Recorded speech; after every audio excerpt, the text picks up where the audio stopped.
Assalamualaikum warahmatullahi wabarakatuh. Apa kabar anak-anak bunda yang soleh dan soleha? Bunda harap dalam keadaan sehat ya, dan tetap semangat belajarnya walaupun di rumah saja. Hari ini kita belajar tentang tema 5 pahlawanku, subtema 1, perjuangan para pahlawanku, pembelajaran 1. Hari ini kamu akan belajar tentang pahlawan. Tahukah kamu apa yang dimaksud dengan pahlawan? Yuk kita pelajari. Perhatikan gambar berikut ini. Apa yang mereka sedang lakukan? Gambar yang pertama menjenguk teman yang sakit. Gambar kedua mengamati alam sekitar. Dan gambar ketiga membantu teman membereskan buku dan tasnya. Kedua, bagaimana pendapatmu mengenai hal itu? Mereka melakukan hal-hal yang baik dan patut kita teladani. 3. Hal baik apa yang bisa kamu contoh? Hal yang baik kita bisa contoh yaitu menjenguk teman yang sedang sakit dan menghiburnya, saling menyayangi sesama makhluk hidup, dan membantu orang lain. Pahlawan adalah orang-orang yang sangat berjasa, berani dan penuh pengorbanan bagi bangsa, negara, dan agama. Pahlawan juga orang yang sangat gagah berani karena mereka telah rela mempertaruhkan nyawa untuk mempertahankan kemerdekaan. Rasa cinta tanah air dan bangsa ditunjukkan dengan cara yang berbeda. Perjuangan dilakukan oleh para pendidik yang mendirikan sekolah-sekolah rakyat untuk mencerdaskan bangsa. Perjuangan dilakukan juga oleh para diplomat yang berjuang menekankan kedudukan pihak penjajah di meja diplomasi. Perjuangan dilakukan juga oleh para pengelola surat kabar dan radio untuk membangkitkan rasa cinta tanah air dan mengorbankan semangat perjuangan kepada masyarakat. Bahkan, perjuangan juga dilakukan oleh para seniman dan budayawan melalui lagu-lagu perjuangan ciptaan mereka. Menolong orang lain dengan ikhlas, berani, dan gigih merupakan sikap dimiliki oleh para pahlawan. Untuk menghargai mereka, kamu bisa meneladani sikap kepahlawanannya dalam kehidupan sehari-hari. Bagaimana perjuangan para tokoh di masa kerajaan Hindu, Buddha, dan Islam? Bagaimana sikap kepahlawanan yang mereka miliki? Raja Purnawarman, Panji Segala Raja. Raja Purnawarman mulai memerintah kerajaan Tarumanagara pada tahun 390 Masehi. Pada masa pemerintahannya, ia selalu berjuang untuk rakyatnya. Ia membangun saluran air dan memberantas perampok. Raja Purnawarman sangat memperhatikan kesejahteraan rakyatnya. Ia memperbaiki alir sungai Gangga di daerah Cirebon.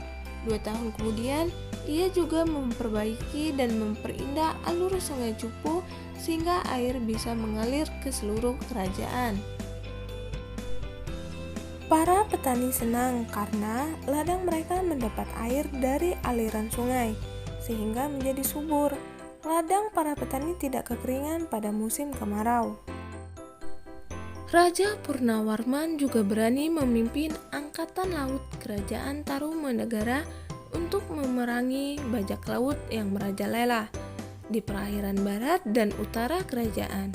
Setelah Raja Purnawarman berhasil membasmi semua perampok, keadaan menjadi aman. Rakyat di kerajaan Tarumanagara kemudian hidup aman dan sejahtera.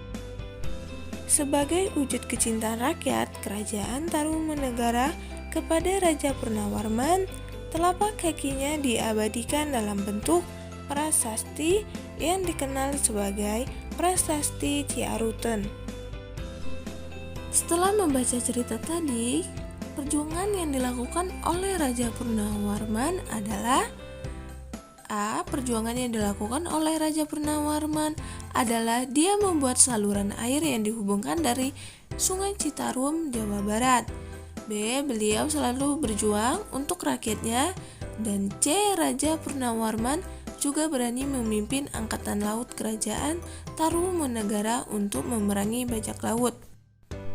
Kedua, sikap kepahlawanan yang dimiliki oleh Raja Purnawarman adalah berani dan pantang menyerah, memberantas kejahatan untuk keamanan dan kesejahteraan rakyatnya. Ketiga, menurutmu bagaimana kehidupan rakyat kerajaan Tarumanegara jika rajanya tidak memiliki sikap kepahlawanan? Jika kerajaan Tarumanegara tidak dipimpin oleh Raja Purnawarman, kehidupan rakyatnya tidak akan aman dan sejahtera, karena tidak ada yang memperbaiki saluran air dan memberantas perampok.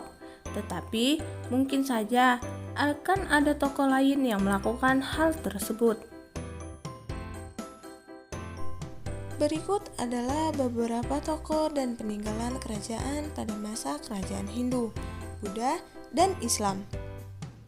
Peninggalan yang mereka wariskan bukan saja benda bersejarah, tetapi juga pemikiran dan nilai-nilai perjuangan yang telah menginspirasi bangsa Indonesia. Nah, di sini ada gambar para pahlawan yang pernah berjuang di Indonesia. Ada yang pertama Sultan Iskandar Muda, kerajaan dari Aceh. Kedua, Sultan Hasanuddin yang sering disebut ayam jantan dari timur, kerajaan Gowo Tala dari Makassar. Ketiga, Raja Balapu Tradewa, kerajaan Sriwijaya dari Palembang.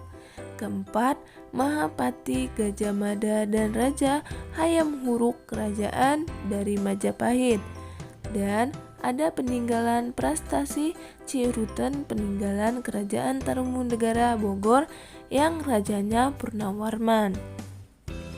Nah, ini tadi gambar-gambar dari pahlawan yang pernah berjuang di Indonesia. Sifat-sifat cahaya. 1. Cahaya merambat lurus. Percobaan menggunakan 3 karton tebal dan lilin. Lubangi bagian tengah ketiga karton tersebut.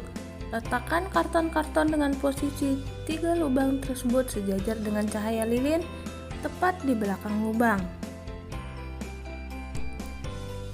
Perhatikan apa yang terjadi, lalu coba menggeser posisi setiap karton sehingga setiap lubang menjadi tidak sejajar.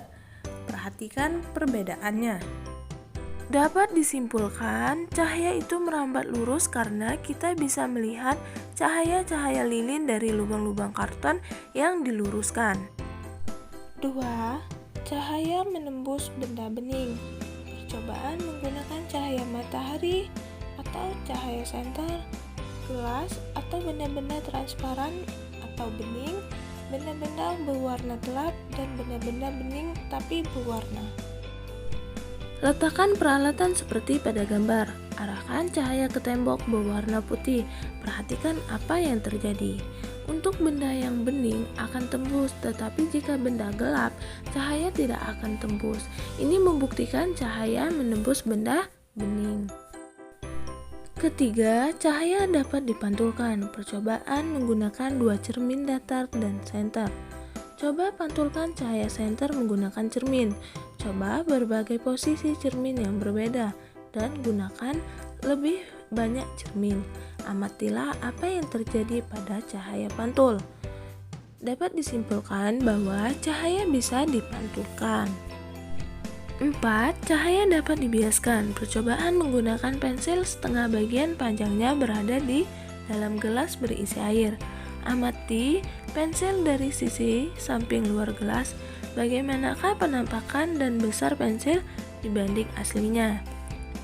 Ketika kita melakukan percobaan ini, seakan-akan pensil patah saat di dalam gelas berisi air. Tetapi saat pensil diangkat, pensil tersebut tidak patah. Ini artinya sifat cahaya bisa dibiaskan.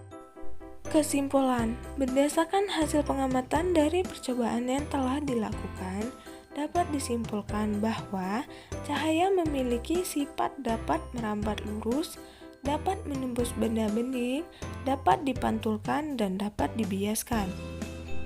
Sekian pembelajaran hari ini. Bunda akhiri. Wassalamualaikum warahmatullahi wabarakatuh.